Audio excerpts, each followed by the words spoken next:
What is going on, y'all? Welcome to the latest edition of the Bitcoin Stock Show Live. I'm your host, Colin Harper, and today we're going to be doing things a little bit different. I'm going to be doing a solo show, walking y'all through some of the findings that I had with our most recent newsletter, which was on Riot's $204 million share takeover attempt of Bitfarms.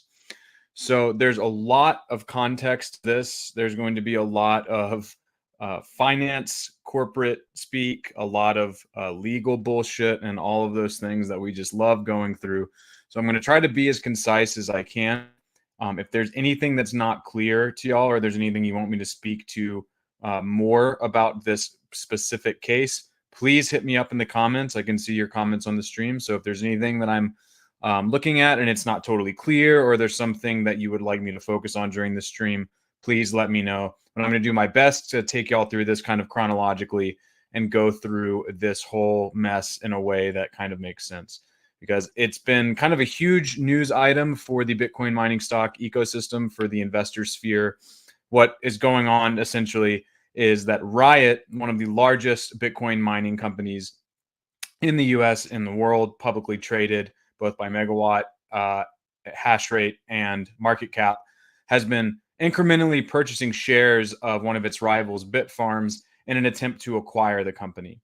Now, like I said, there's a lot of context that goes into this. The first time that this story actually ended up hitting the wire was in about, I think, May 28th, as you can see from this news story from our friends at The Block. Riot Platforms buys 9.25% stake in Bitfarms following rejected takeover offer. So this was kind of the first time that this story surfaced, because before then, a lot of stuff was going on in the background, and Riot actually didn't file about its shares purchases until late May. And that's when we started learning about the fact that they had been purchasing shares in Bitfarms since March. Now, if we back up just a little bit, and I'm going to hop on over to our coverage of this news story. If we back up just a little bit, like I say here at the beginning of the story, in May and June of this year is when this really started popping off in the crypto and financial media at large. But really, in April is when Riot made its first attempt to purchase Bitfarms. And what I mean by that is they sent a formal letter offer to the company offering to purchase it for $2.30 a share, which roughly equated to about $950 million. Bitfarms was trading at $650 million at the time.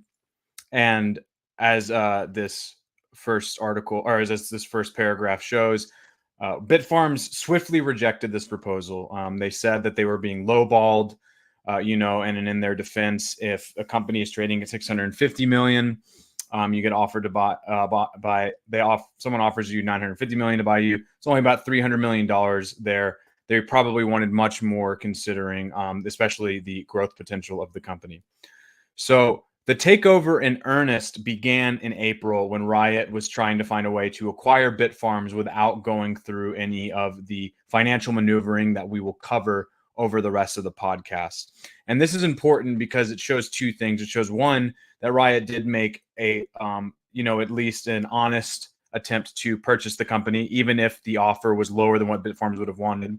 And Bitfarms also swiftly rejected this and said, we don't want that. Now, we don't really know, based on the filings, what went on between the time that that offer was made and the time when the first filing showing all of Riot's shares of Bitfarms that it purchased.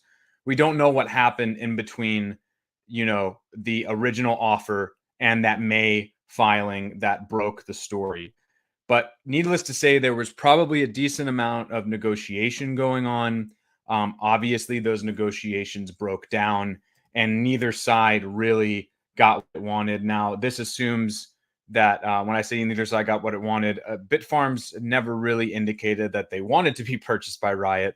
Riot obviously looking for an opportunity here to make a pretty good acquisition. I mean, Bitfarms is a large miner. They have a footprint of hash rate that spans from Canada to the US down to Latin America. If my notes serve me correctly, I'm going to pull them up really quickly so I don't put my foot in my mouth. By the end of Q2, they had 11.1 exahashes of hash rate online. So this would be a very juicy acquisition for Riot, especially at the price that they were trying to get at the outset, which again was about 950 million. So fast forwarding, so far in 2024, since the negotiations broke down, Riot has spent $204 million on 90.1 million outstanding common shares of Bitfarms stock and 51 separate purchases. And you can actually go into Edgar, which is the SEC filing database. You can also go on Riot's website where they keep all of these listed. And you can actually see the filings that Riot made for all of these purchases. Now, they didn't make a filing every time they made a purchase, but they did make filings for each individual purchase. Sometimes a filing will have as much as a dozen different purchases on it. Sometimes it'll only have a few. But we chart out the purchase timeline right here in this chart that I have on the newsletter. And as you can see, the share purchases really ramp up in April and May and June, and they continue to kind of be elevated through July and August. So far in September, they have purchased very few shares and only about $600,000 worth. And we're going to go into why they've kind of hit a ceiling with this. It has to do with a threshold of 20% that if Riot hits that, if they end up owning 20% of Bitfarms stock, then Bitfarms can trigger what is known as a poison pill, which is basically a defensive mechanism where Bitfarms will issue rights to current shareholders that give them the ability to purchase shares at a discount to the current share price, which will then dilute Riot and everyone else's share of Bitfarms stock. Now, if that's confusing, I know that it's I know that it's a lot of different considerations, but we're going to get into just exactly what that poison pill means here in a minute. But just to recap before we go into the timeline a little bit more, Riot has secured 19.9% of all outstanding shares with Bitfarms, of Bitfarms common outstanding stock. They've spent about $200 million since March acquiring this stock. And as a result, they now are the largest shareholder of Bitfarms. Now, the obvious question becomes, if the initial negotiations that Riot brought to the table for Bitfarms broke down, what do they gain from purchasing all of this stock if they have to have 50% of the shares outstanding to really have the ability to fully take over the company, as would be kind of as we would expect, given the structure of a company like Bitfarms. Well, essentially what Riot's trying to do is, some people call this a hostile takeover. Riot would probably want to say that it's an acquisition attempt.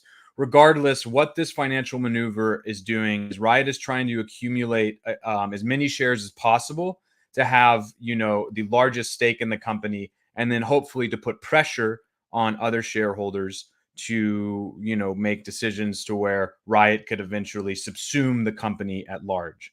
There are a number of ways that this could happen.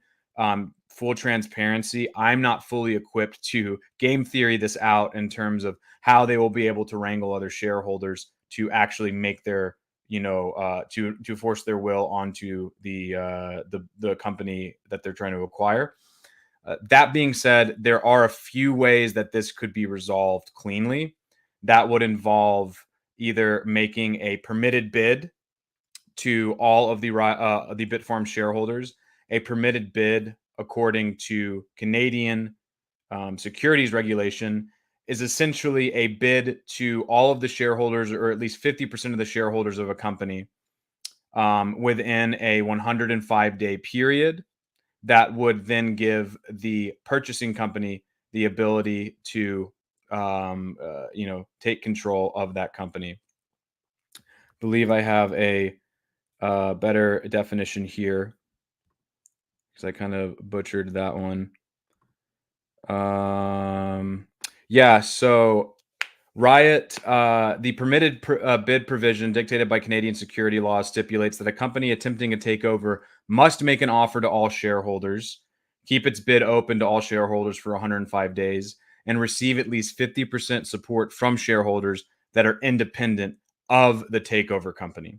So this is also important because if Riot were to take this permitted bid provision route and try to use that as a means for acquiring Bitfarms, Bitfarms would or Riot would not be able to vote on this provision.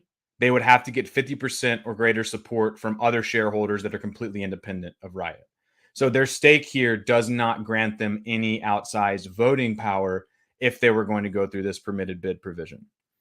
Now, the other way that Riot could successfully, acquire Bitfarms is just to make another offer, right? The 650 or the $950 million offer that they made at the beginning of these negotiations did not go through. If they came back with another offer, maybe Bitfarms would entertain it. It's kind of hard to imagine a scenario, though, in which Riot makes an offer that is attractive to Bitfarms and that they can also that Bitfarms is not going to just tell them to go pound sand, right? I mean, the Bitfarms team has been very clear that they feel like they are being undervalued. They have been very clear that they feel like Riot's intentions here are completely contrary to the benefit of Bitfarm shareholders and that it is only to enrich Riot and their shareholders. This whole thing has been very chippy. And to kind of go on to the next phase of this analysis, we'll go into some of the defensive strategies that Bitfarms has erected to, insulate itself from this acquisition attempt. So, to recap once more, Riot makes the offer, Bitfarms rejects it. Riot starts gobbling up Bitfarms shares. Now, the only thing that Bitfarms can do to keep Riot from continuing to purchase all of these shares, because again, Bitfarms is a publicly traded company. Riot can purchase as many shares as it likes. But what Bitfarms can do is they can create a shareholder rights plan, commonly known as a poison pill in financial parlance, which essentially dilutes the entire the entire shareholder space of Bit. Sorry, I don't do solo podcasts very often, so y'all are gonna have to forgive me. What Bitfarms can do is they can issue new shares through the shareholder rights program to dilute Riot's stake in the company, but they're also diluting everyone else's stake. But what this essentially does, obviously, is it makes Riot's shareholder position smaller relative to the rest of the company. So the way that this works is that essentially Bitfarms in June adopted its first poison pill, where they, the board came together and decision makers at the company came together and they adopted a shareholder rights plan that essentially said any company, including Riot, with over 15% stake in the company will not get issued new shares under this plan, but everyone else under the plan's provisions will get a right to purchase additional shares in Bitfarms at a specified date under the current market value.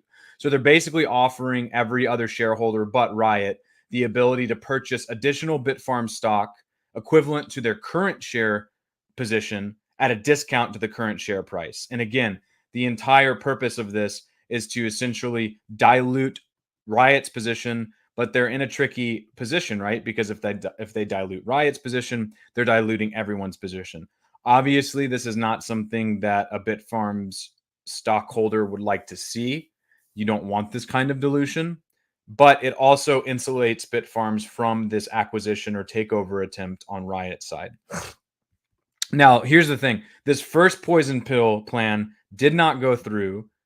And that's partly because Riot submitted an application to the Capital Markets Tribunal of the Ontario Securities Commission, essentially saying the 15% threshold that Bitfarms chose is atypical and really below the usual threshold that Canadian companies use of 20% for a takeover bid, right? And they also said the application or the shareholder plan that Bitfarms is adopting is singling out Riot specifically, when really they should be thinking about generally any takeover attempt. So Riot's arguments here rested basically on 15% is atypical, it's unusual, this is not really in the best interest of Bitfarms shareholders as a result, and also Riot is being singled out. Well, the Ontario Securities Commission assented to Riot's application, and they basically ordered a cease trading order for Bitfarms' poison pill plan, which effectively terminated it. Now, what Bitfarms did in response to this was they issued a second shareholder rights plan where they said, okay, the 15% threshold was too low. We're going to raise it to 20%. And also, this isn't in response to anything that Riot's doing. This is just to protect against a general acquisition or takeover attempt of anyone gaining 20% of shares in our company in a way that we feel is threatening to our operations. So, in the second shareholder rights plan, Bitfarms says we're raising the threshold to 20%, and that 20% threshold, if it is reached, would trigger the poison pill, which would then allow Bitfarms to issue new shares to existing shareholders, except for anyone over that 20% threshold. And they said this isn't just about Riot, this is about anyone who does it. And in doing so, the Ontario Securities Commission hasn't ruled on anything yet. They haven't rejected it. But if they don't do anything over the next 6 months, well, 6 months from July 24th, from when this second poison pill plan was adopted, then basically there's nothing standing in the way of Bitfarms issuing this poison pill.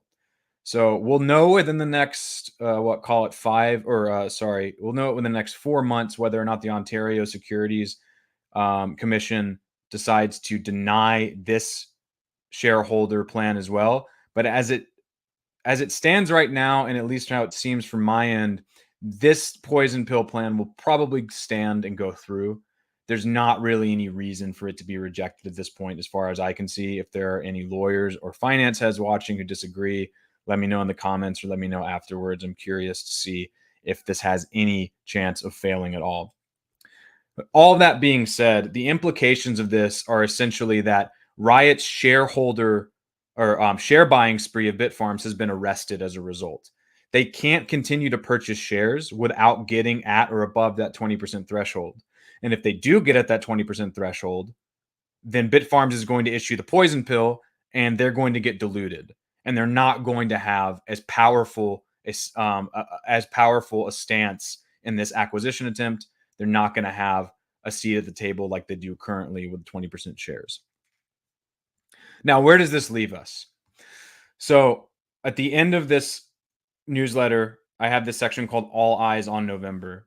And essentially what has transpired since Riot's last purchase of Bitfarms shares, there's been a lot of back and forth. Again, we'll go into that at the end. I have a timeline of all the events. But essentially, Riot requested to have a shareholder meeting, which is their right as a shareholder in Bitfarms. They requested to have a shareholder meeting, which is now slated for November 6th, which Riot is positioning as an attempt to put forth two nominees for Bitfarms board that Riot has previously nominated to assume board seats on Bitfarms board. So Riot is using this meeting as a chance to say, look, Bitfarms board needs some reshuffling. We've nominated two highly qualified board members. We would like to nominate them for a board, and they're going to try to get all of the other shareholders to vote on this provision and to hopefully put in their position, or from their perspective, hopefully put these two board members on Bitfarms board. And as I say here in this section, both miners kind of have a conflicting vision of the whole point of this. Riot is positioning this as a look, we are Bitfarms' largest shareholder. We want what's best for Bitfarms. We think that the board is currently deficient, and we would like to nominate two board members to the board that we think will run things better. And Riot goes on in an open letter to criticize some of the recent board appointments, like Fannie Phillips, the former COO of Sato, another much smaller Canadian miner. They also criticized Bitfarms' most recent acquisition of Stronghold Digital, and just a few other things that they've kind of thrown out there. They've criticized the poison pill strategy. They're basically just signaling discontent with the way that Bitfarms is running things to try to improve their case that they have a better vision for the company. On Bitfarms' side of things, they have said, let's be very clear here. Riot is deflecting from the real issue. And in a statement that they released on September 4th, Bitfarms said the upcoming special meeting is not about corporate governance, as Riot has repeatedly positioned it to be, but rather about Riot attempting to acquire Bitfarms at a discounted price for the benefit of Riot shareholders, not Bitfarms shareholders. They claim that Riot has declined to engage with us constructively. Both sides have said that over this entire drama, that essentially the other side is stonewalling negotiations and that they're the reason that we can't get a deal that makes sense and make everyone happy. But the bottom line is, from Bitfarms' perspective, this meeting is specifically to address this takeover attempt. And they're going to do everything they can to make the case that Riot's trying to appoint 2 new board members is really just a part of this scheme.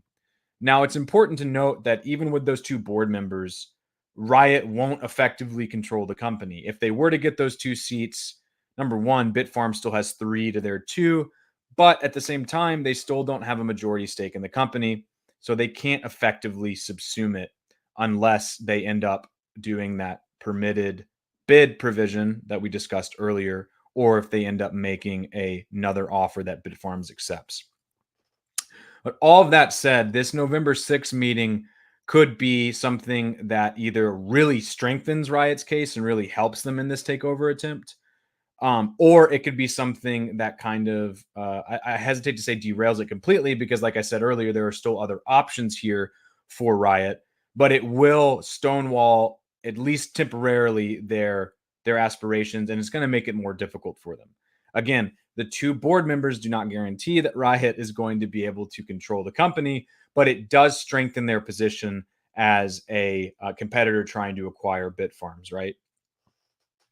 So, just to recap, for any of y'all who are lost or just joined us, Riot made a $950 million offer to purchase Bitfarms in April. This was quickly rebuffed.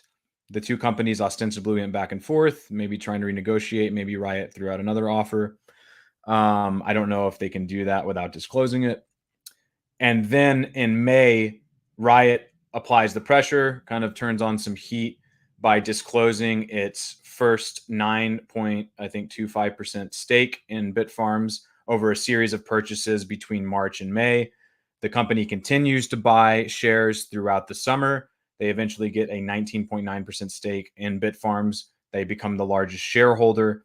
And then Bitfarms reacts to this at first in June by adopting a poison pill plan, which was rejected by the Ontario Securities Commission as on the bequest of Riot, who legally submitted an application saying this is not right. This doesn't make sense. The 15% poison pill threshold that Bitfarms was proposing is too low. And then Bitfarms responded to that by then saying, okay, that attempt failed. We're going to raise the threshold to 20%, and it's going to guard against anyone who's trying to acquire that large of a stake in the company. So far, the Ontario Securities Commission has not rejected this new plan, and it does not appear that they will do so, at least not right now. And so Riot is stuck. They can't purchase any more shares, or else they face the potential of Bitfarms triggering that poison pill and then diluting everyone's stake, including Riot's. An important thing to point out there is Riot does not get consideration under the rights agreement. Bitfarms essentially says anyone with a stake of that size, 20%, cannot receive rights to purchase new shares under the agreement. So every other shareholder except for Riot would be getting new shares under this agreement. Thus, Riot would have its stake significantly diluted. Now, again, as I said at the end, this November 6th shareholder meeting that Riot called for, I believe it was back in June, is going to have significant bearing over how feasible this acquisition or takeover attempt from Riot is. Now, that's a lot, I know. Again, if y'all have any questions or there's anything I need to clarify, please hit me up in the comments on the stream. But to close out today's show, because that's really about it, I want to just go back to the article and go through this timeline of everything that's happened, because there's been, like I said, it's gotten really chippy. There's been a lot of back and forth. This whole thing has basically been a kind of, volleying of press releases and open letters and SEC filings between these two stalwarts as Riot attempts to acquire Bitfarms and Bitfarms attempts to insulate itself from this attempt. So again, that the original offer goes out in April.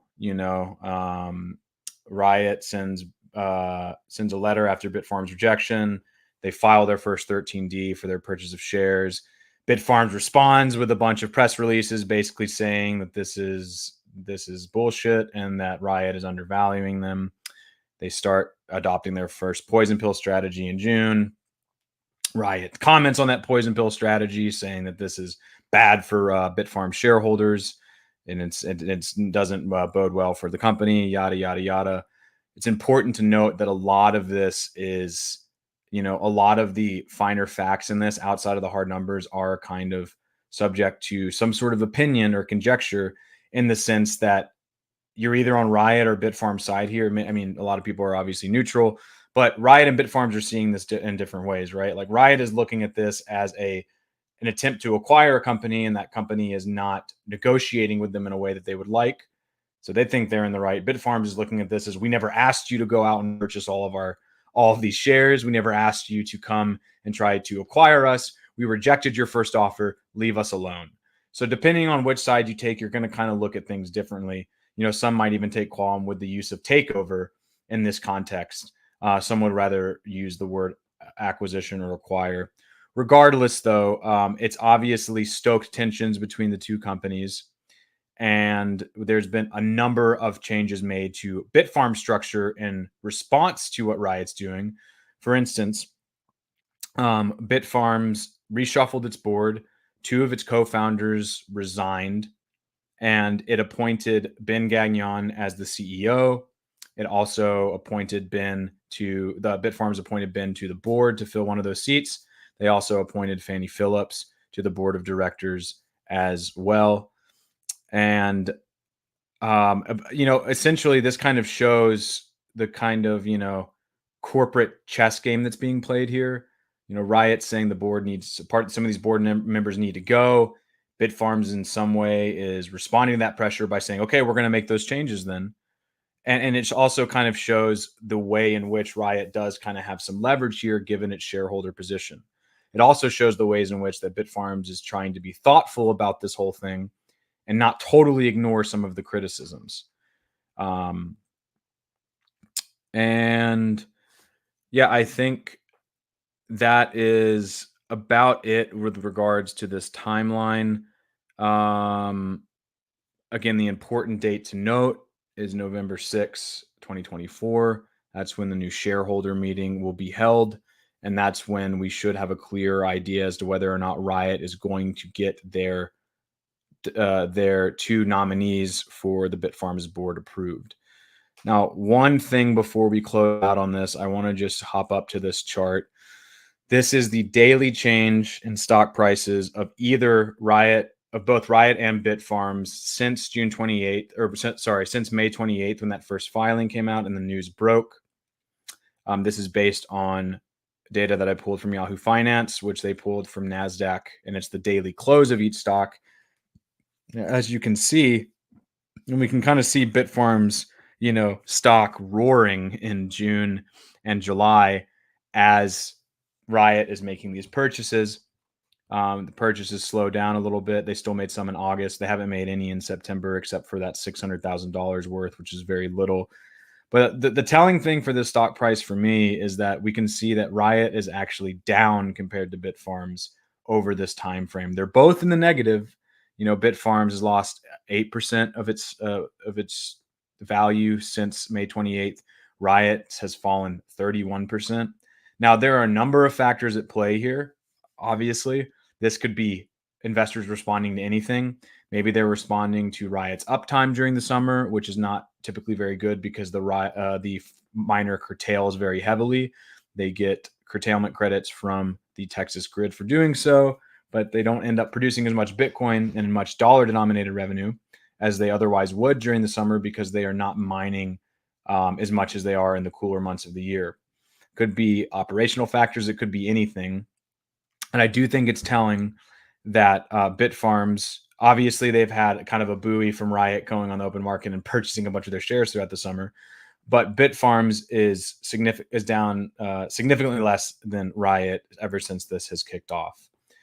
Now, kind of again, verging in the realm of conjecture, if I were a Riot shareholder, I would be maybe a little leery or worried about this takeover attempt and whether or not it's going to actually be fruitful. Is there a path to where Riot can actually fully, subsume the Bitfarms business and take over its mining operations and things like that? If it can, then this is one of the greatest gambits in the world of Bitcoin mining stocks, and it's an amazing acquisition because they will have the ability, even if they got it for 950 million in their original offer, if Riot were able to pull this off, then they would have, basically just, what is it? Riot is currently at like 22 exahashes a second, or at least at the end of Q2. Bitfarms is 11. They just increased their hash rate by 50%, right? I mean, it would be a shocking, kind of, it would be a huge win. And if the gambit were to be successful, it would be kind of shocking, right? It's a big gamble and the payoff is big. Now, on the other hand, right now, Riot is holding $200 million worth of Bitfarm stock. They can unload that stock whenever they need to. They are not a controlling shareholder, at least I have been told on background by people familiar with the matter. But at the end of the day, they're still holding $200 million worth of Bitfarm stock. Now, maybe Bitfarms rips, maybe Bitcoin goes up and they end up making a lot of money on this trade. So there's upside there as well, which could be interesting. It's not really why they're doing it to have exposure to Bitfarms necessarily, or at least I wouldn't say it is. But they could still come out on top if the shares of Bitfarms and if the company rises in value, right? So it's not a total wash. But, if you're a Riot shareholder, at least I would be asking the questions if I were a Riot shareholder. Why have you spent this $200 million on Bitfarm stock when you could have gone out and done what CleanSpark is doing and just acquired a miner that's currently operational, right? You could have just gone and found a distressed miner and bought their assets. So I think there are some unanswered questions with regards to that. And there are obviously a lot of unanswered questions as to whether or not this will end up panning out for Riot in the long run. Again, I can't really speak to that. I don't think that it'll be over after the November 6th shareholder meeting, no matter what happens. If Riot does get those board seats, it won't be over. If they don't, then it won't be over. And this is potentially something that could drag on for, a year or so longer. Maybe it ends in legal disputes. I'm not really sure. I would love to kind of dig in a little further to see if there are any good analogs to this within the realm of data centers or other companies that are similar to Bitcoin mining. But as far as I can tell, this is a unique, occurrence in the Bitcoin mining stock sphere currently. I've never really seen anything like this in my years reporting on the industry. And I think at the very least, it's fodder for very interesting discussion and a very interesting investigation into all of the different factors that are going into this. Because again, Riot has a lot to gain from this. And with regards to what they have to lose, maybe they take a haircut on the share purchasing. Maybe they take a haircut on the shares they purchased. They can't easily unload these unless they kind of, taper their sales, or else they could just totally tank Bitfarm stock, which they don't want that either because they've got nearly 20% of all Bitfarm shares outstanding, right? And on Bitfarm's case, obviously they don't want to be taken over by another company. That's not what anyone on the Bitfarms team or board wants. And, probably not what anyone with Bitfarm shareholders wants. Again, I shouldn't speak for them, but if I were in their position, I would probably just want Bitfarms to keep doing what it's doing. You don't really have any benefits in another company coming in and gobbling up, your pet mining stock or whatever. But that's kind of the rundown. I know that was all over the place. There's a lot of stuff in here. This was a very fun but also challenging newsletter to research because there's a lot of corporate finance jargon, a lot of corporate and financial maneuvers, and a lot of things that are just pretty abstruse, I think, even to those that are involved in one of these processes. But that being said, we will be following this story very closely. I intend to, report on the November 6th meeting, assuming I can get an ear to the ground there and figure out what's going on. But as it stands right now, that's kind of the next big event in this news story. So please stay tuned for that and coverage from the Mining Pod and the Bitcoin Stock Show and our newsletter on what's going to go on there. But with that, that's a wrap for today's Mining Stock Show. Appreciate y'all tuning in and sticking with me on this solo pod. Next week, we should be back to regularly scheduled programming where we'll be interviewing, shakers and movers from the space of public miner equities. But in the meantime, before that, if you would like analysis like the newsletter that I just broke down, please subscribe to our newsletter. You can find it at, I believe, newsletter.blockspacemedia.com. That's the Blockspace newsletter, actually. Go to miningpod.blockspace.media to subscribe to the Mining Pod newsletter. And as always, give us a follow on at the Mining Pod on X, at Blockspace Pod on X as well. You can follow me at As I Lay Hodling. You can find all of our podcasts, including this show, Bitcoin Season 2, the Mining Pod, Gort Show on YouTube. And you can find all of our written journalism and long form stuff at blockspace.media. Thank you all so much for tuning in. We appreciate you very much. And I hope everyone has a beautiful week. Peace, y'all.